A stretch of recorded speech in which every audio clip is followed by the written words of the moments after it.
আসসালামু আলাইকুম। সাতক্ষীরার রাখম পক্ষ থেকে আমি মাহফিজুর রহমান আপনাদের মাঝে সেই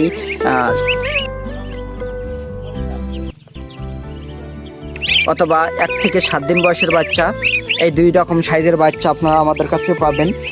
এবং আর এই রাজহাঁসের বাচ্চাগুলা আমাদের সাতক্ষীরা জেলার রাজাহাঁস দেশের বিভিন্ন জায়গায় এর ডেলিভারি দিয়ে থাকি। এবং আমাদের সাতক্ষীরা জেলার রাজহাঁসগুলা অনেক সুন্দর একটি হাঁস, এই কারণে আমাদের সাতক্ষীরা জেলার রাজহাঁসগুলো একটু দাম।